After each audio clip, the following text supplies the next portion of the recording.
Hey, have you ever needed help? Have you ever needed therapy? Well, I want to share a little bit of my own experiences with therapy to help you find the right therapist for you. Stay tuned. Hi, I'm Brett, your favorite shrink, and welcome back. Welcome back to My 5 Minds. This is where you're going to learn about systems. It's a new neuropsychology that we've been talking about that helps you do more, be more, and feel better by understanding how this brain works in a system.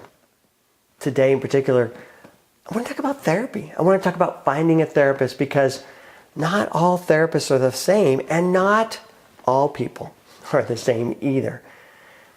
But let me start with this little story about my own experience. I started seeing a therapist probably in my early 20s. My parents got divorced when I was 5, got divorced again when I was in middle school. Life was not the most stable. Mom was an alcoholic, drug addict, gave us up because she couldn't handle us, lived with dad. It was not the prettiest picture in the world. And so when I'm coming in my adult years, I'm realizing that I want to work on my issues. I want to work on feeling better. And so I saw quite a few therapists, and none of them really worked for me. And one of the reasons why they didn't work for me was I was looking for tools. I was looking for myself. I was looking for things that I could do, that I could grow and be better. And a lot of the therapists provided good listening. You sound frustrated. Tell me more about that. I hated that. Some therapists were really good at providing insight.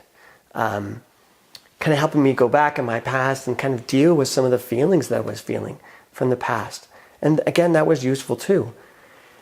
But it was also limiting. It wasn't exactly what I wanted. Because it was good to be heard and it was good to understand you're angry or you're sad or you're hurt. And I kind of intuitively knew those things. And it was good to learn that. But what I needed and what I was looking for was change.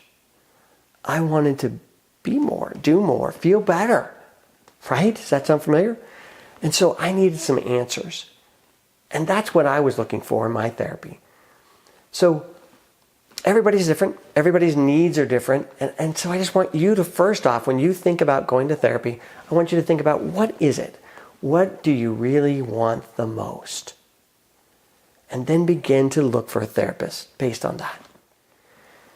The other thing I'd really recommend, and this is beginning therapy, this is like starting with a new therapist, make sure you find somebody that you like. And almost even more importantly, make sure you find a therapist that likes you. Because we can take all the research data and look at all the different orientations and different styles. And what we find is that the more you feel loved, the more you feel liked by your therapist, the better your chances are that you're gonna see therapy as a positive experience for you and you're gonna feel better. All right? Now, I talked a little bit in the beginning about different kinds of therapy styles.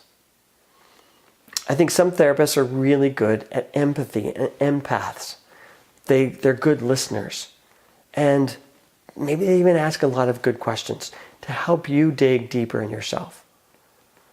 Reason for myself I don't like that is because if I had the answers, if I knew the answers, I'd do the answers. I'd live the answers. But because I don't know the answers, I need a little bit more. I need a little bit more than listening. For myself, I'm also not a big insight therapist in the sense of helping you dig through your past, helping you dig through your problems. That would be kind of the other kind of therapist. For me, that doesn't work because I guess it doesn't matter that much why my life is stuck. I want to get it unstuck. I want to learn how to create change and get going again.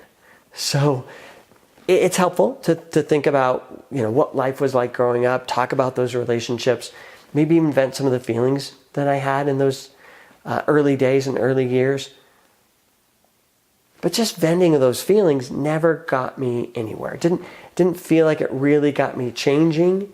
It helped me go a little bit in terms of letting go, but it didn't help me be different going forward. That's the third kind of therapist. The third kind of therapist gives you homework. Because the way I see it, I'm one of those thirds. Change doesn't happen in my office. Change doesn't happen here. Change happens there. Change happens in your life, in your real life.